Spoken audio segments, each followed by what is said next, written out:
Hey, this is Chris with Black Powder Crawlers of Pirate Off-Road Nation. Our captain has asked me to do some winching videos for safety purposes for people who aren't very experienced in it. So I figured I'd come out here and help y'all guys out. So we'll get started with the basics as a single line pull. Let's just imagine the Jeep is stuck.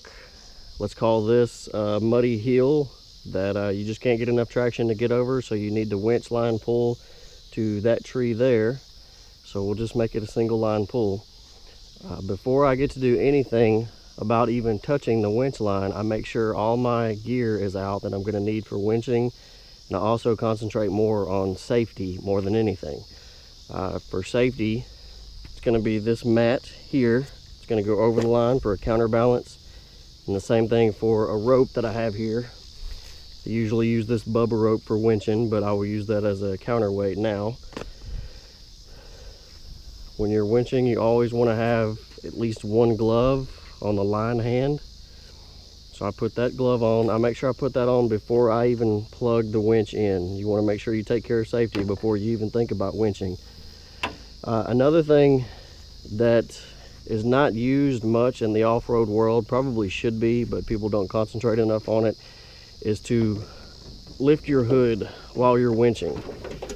I've seen too many videos to where the winch line will be that way. It'll break from that end and come all the way back, go through the windshield, and will actually hit somebody in the face from the windshield. So I choose to redirect that by lifting up the hood, so at least if it does come back, it will hit the hood instead of hitting you. It may not stop it, but I mean, it depending on how much power it has, but it will slow it down and probably won't get through this safety glass coming through the windshield. And the other hood I had, it had holes where you could see through it. This one doesn't have holes, but it actually has louvers. And the louvers you can kind of see through a little bit better, but if not, you always have the chance to, while you're sitting inside the Jeep, it's not a problem if you lean out and watch the winch line from this area, and you can be able to watch your spotter telling you what exactly you need to do. All right, so we'll get started here. I got the hood up, got my counterweights down, ready for me to put them on. Put my glove on, and then I'll plug in the winch. Now for doing this, getting the cable to the tree itself, you don't always have to spool out with the remote. It's actually better if you free spool it.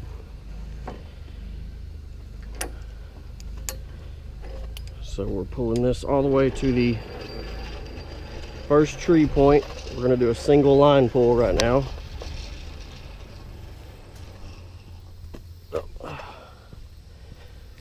And I left this on just to show what these are for. The D-rings you see here. D-rings, you're going to need this. It just makes it a little bit safer for the actual line pull itself. I see way too many people that are, I guess, they're just not very experienced in off-roading, or they just don't really care that much about safety, but they will take this winch line, they'll wrap it around that tree, and then wrap the cable back on itself. That is very unsafe. That's a good way to have a breakage in your line. It'll break the tip off of this hook. There's just way too many things that could go wrong with that. Instead, you get one of these $20, $30 tree straps. This is for safety as well as making an easier pull and also preserving the tree as well. So you take this strap, put it around the tree, and when you pull, you want to make sure you get your strap as far down as you can. That's the more sturdier the tree is. Sometimes the only tree you can pull from is a dead tree, but at least at the very bottom is going to be more sturdy than it is up top. Now this is the point where you get your D-ring. Put the D-ring through the tree strap as it's already at the bottom of the tree. Put your D-ring through here. Now the way I do it is I tighten it all the way down, not super tight. I thread it all the way in, and then I'll come back out about a half a turn. That way, if you get a whole lot of pressure on there, your bolt won't actually lock up in the D-ring. It'll still allow it to be free, loose. All right, next thing, you check that that's sturdy. Now this is probably one of the most important tips right here as far as hooking up and get ready for your pool. If you hook up like this, there's a chance that if this hook breaks, what breaks the most is this tip in this area right here. So if that breaks and it's hooked on here, that breaks off, all of this is going to go flying upward this way. A good way to counteract that as a remedy is make sure you always flip it upside down. If that lip breaks off and your winch line breaks, instead of shooting it up into the air, it's going to shoot it down into the ground, and it's going to stop it right there. So we hook that on there. Make sure everything's tight there. Hook down. I took my gloves off for a second to deal with that little D-ring. Now you see the winch line is not taut right now. It's got some slack in it. Now I'll take this and I'll lay this over the line. Lay it over the winch line like that, and all that does is that takes pressure away. Or I'm sorry, when there's pressure on the line, if something does break on either end, it'll stop the kinetic energy. I know it sounds crazy with that much weight being on the line and just these 2, 3, 4 pound little objects being on them, but it actually will stop the line from flying and hitting bystanders, anything like that. So I always keep one. I keep one close to the Jeep or off-road vehicle, and just in case it does break there, it'll stop when it comes back and flips back up. It'll stop over that mat. I keep one down here as close to the line as I can get it, because if it breaks here, it'll fold over this part here, and that should stop the kinetic energy there. You can put more lines on there if you want to, more weights on there on the line, but I've seen that 2 is necessary. If it's a really long pull to where I have all my winch line out, then yes, I'll put more counterweights on it just in case it breaks in any weird points. But as far as that, this should be enough to hold it up. All right, winching itself. You want to make sure you have this long winch line for a reason, or this remote line for a reason. They do it so you can be as safe as possible. I see a lot of guys, they stand right here and they winch, and they do that. They stand right here. If that winch line breaks, it's coming right back at you. It might miss him by a foot, but there's always a chance that it could hit him just dead square in the face. A lot of these winches, they come with wireless remotes. Mine has a wireless remote. I keep mine right here just in case if I need to, while I can drive and hit the buttons at the same time. But most of the time I just use the wired remote because I can get out here and actually watch everything that I need to, just in case I'm not running over an obstacle. I can step over here, make sure my winch line is not binding up. You want to make sure that everything in here, it stays in its own little lines. I mean, it's okay if you get a fold over once or twice, but if it keeps going over itself, binding and binding over itself, and that's what will cause your winch line to wear down and actually break over time. All right, so let's get this going. You want to make sure you have your engine running, especially some of these high power winches like Warren and Ramsey. They require a whole lot of amps battery amps to turn your winch line. So you want to make sure you have your engine running, so when you do get recovered, you're not sitting there with a dead battery. Now, the way I'll do this is I'll watch the line, make sure everything is secure while it's getting taut. I'm watching my winch weights there.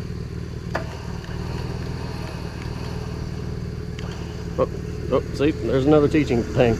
I was still on free spool. And to make sure if your winch is not winching, take it back to the engaged position. Now it should pull. So you watch your line, you watch your weights while you're spooling in.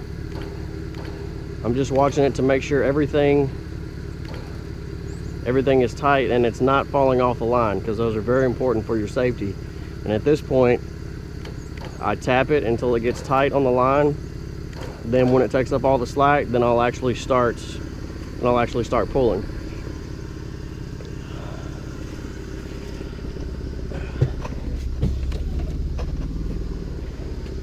don't have a co-pilot with me out here right now, so I'm doing all this by myself and trying to be safe at the same time. So once again, just imagine we're on a steep hill. This hill has mud on it and you just can't get enough traction to get over. So that's what we're doing here, is we're just slowly, once you get it tight, you've been tapping the whole time just to get it tight safely. Once you get it tight, then you can actually hold it down.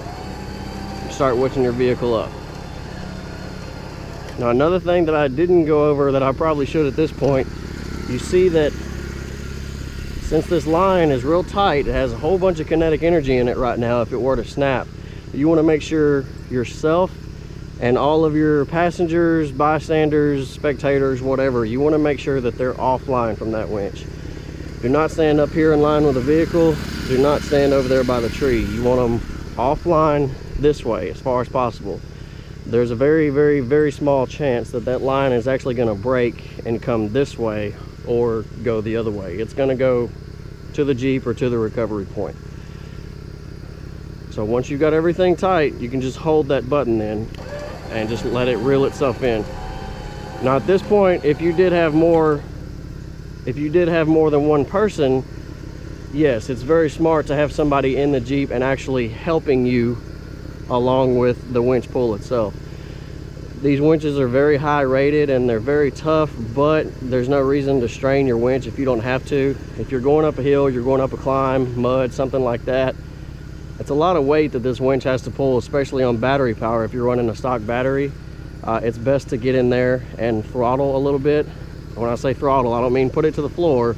I just mean help out, spinning the tires, getting over little roots, little rocks, anything like that to help the winch out, to get you, keep your Jeep or your off-road vehicle in better condition as far as not tearing anything up with the winch or the vehicle itself. You help it in any way you can. All right, next, this was the what we call the single line pull. Next, I'm going to show what a double line pull is.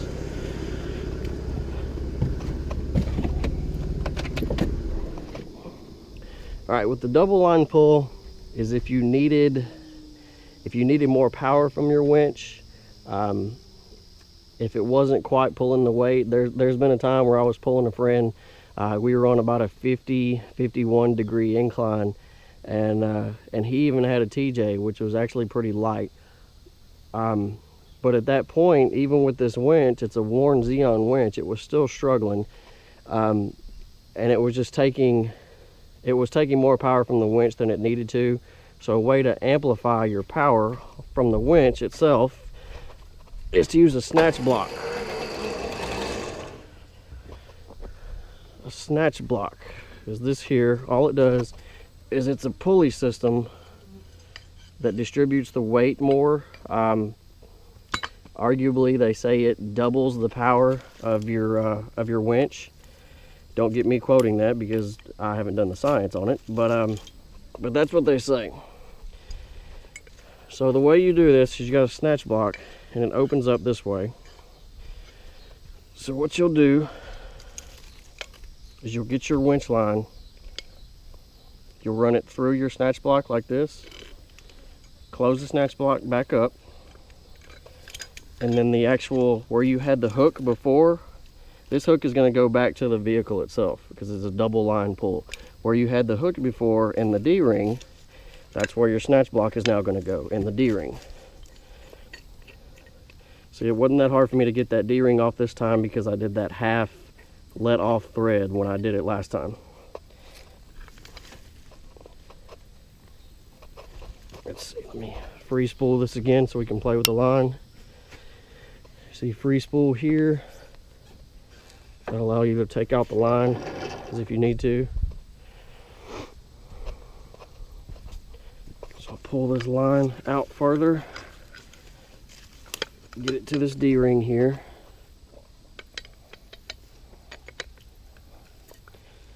I go through the D-ring and thread it in just as you would, just as normal. Now that's all the way turned, and I'll back it off a half or maybe a little more. It's just your preference, however you want to do it.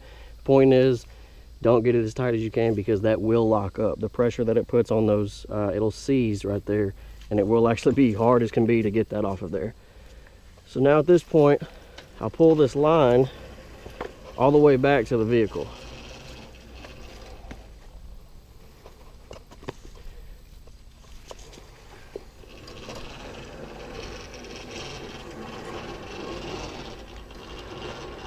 So it's kind of obvious now where they get the name double line pull. So instead of this hook going to the tree to make a single line, you went through the snatch block, you come back to the vehicle, and once again, hook, big part of the hook down, put on the D-ring. Make sure the clip went, tug on it, make sure it's secure. Now you'll see that you have twice the line. Now what that's going to do is it makes the winch, well, what they say anyway, it takes half the load off of the winch. It gives it twice the power, but it does take the pull longer, about twice as long. There is more power, but you have to sacrifice that somewhere by giving it a slower speed. You could be there a while, but if it's in a point where you absolutely have to have that extra power, then you don't really have a choice. That's what you just have to deal with it to get it out of there, and you might be there a minute.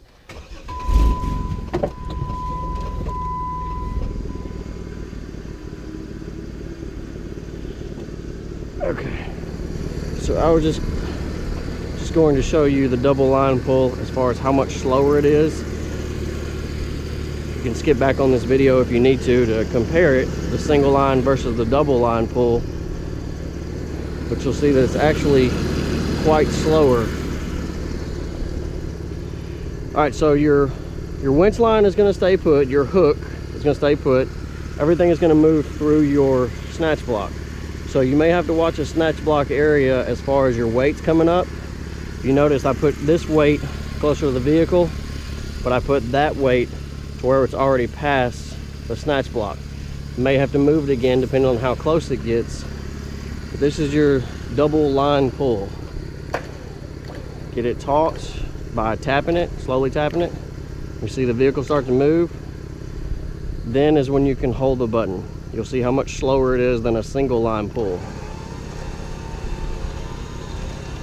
See, with no vehicle power to it, it takes a little while.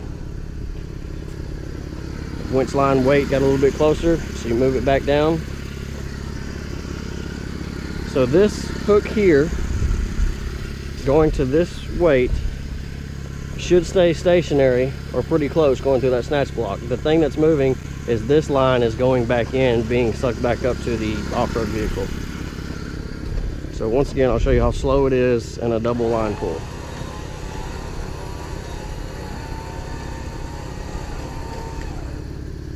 Now, if things got really bad, there is a point where you can run multiple snatch blocks, which will give you a lot more power, triple the power, quadruple the power. But once again, every single time you add a snatch block, that's going to decrease the line speed.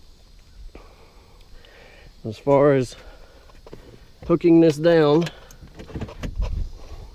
far as unhooking everything, and at this point we've assumed that we've made our pull, that we're on top of the hill, we're not in a hard spot anymore, so we're going to deactivate everything, unhook everything, get it back to where it needs to be.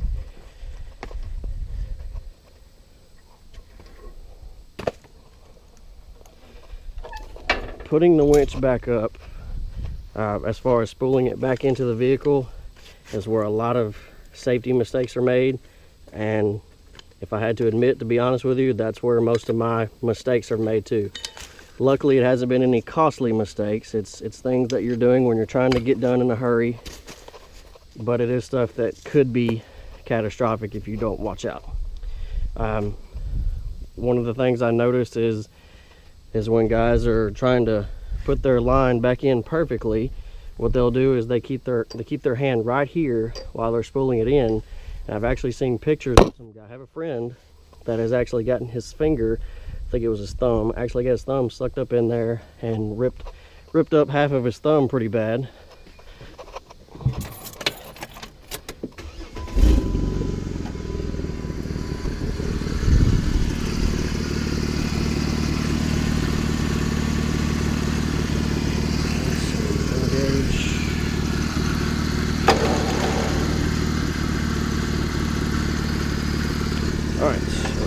off there.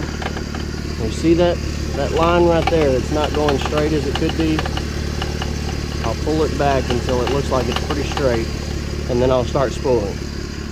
Now what you want to do is, it's better if you have 2 people helping you out with this, but if you don't have that luxury, it's not that big of a deal. You just want to make sure and keep your hook where you can see it, or look back at it every now and then just to make sure that you know where that's at. Keep this line away from your leg, stay behind it, and don't be up here trying to winch that. Stay back here. You can watch that line from here as you pull it in.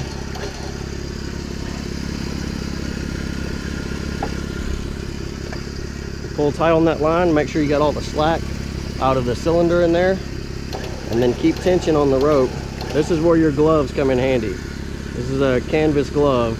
It's nothing real light and cheap. It's heavy, it's uncomfortable, it's hot and sweaty, but it guards you from that line just in case there are any frays in here. And I guarantee you, as much as I've pulled somebody out, there's going to be some frays in here. Those will stab into your fingers. That's why you want these canvas gloves.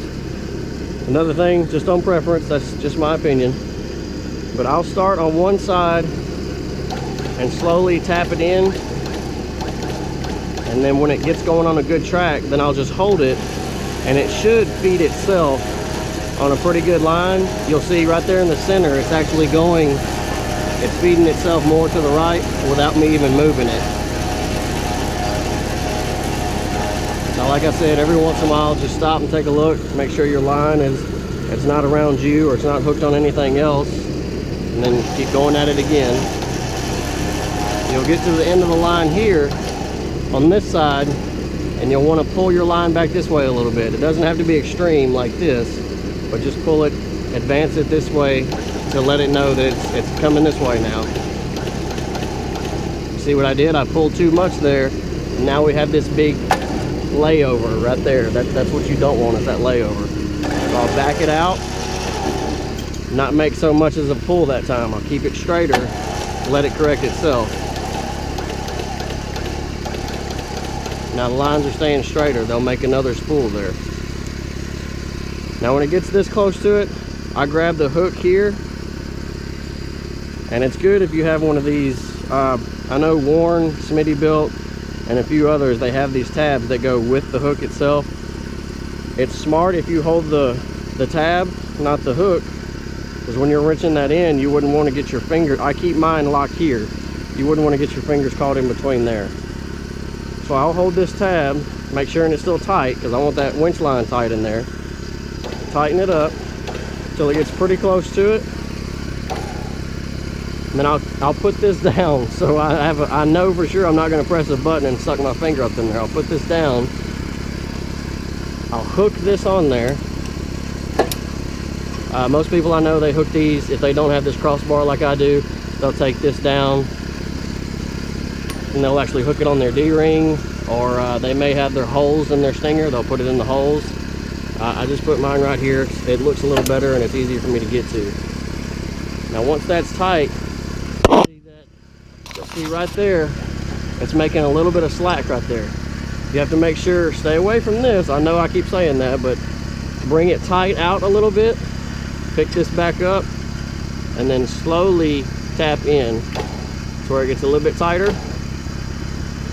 And then I'll actually tighten it down a little bit more so it's not flapping. And that should be about good right there. Once everything's looks like it's tight in the way it needs to be, your hook's on the right direction, then you can unplug. Make sure you are engaged, not in free spool, because there is a chance that when you're off-roading, this will actually bounce its way back out and just fall onto the trail.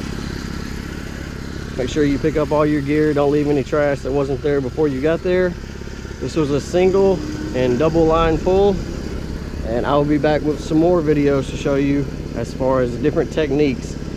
Getting around corners when you're winching, winching out a friend that you can't even get to, but you have to winch around trees or brush or a cliff, whatever it may be, and also winching forward in a straight line when there are no trees in the straight line. I'll teach y'all how to do that as well. All right, I'll be back to make some more videos.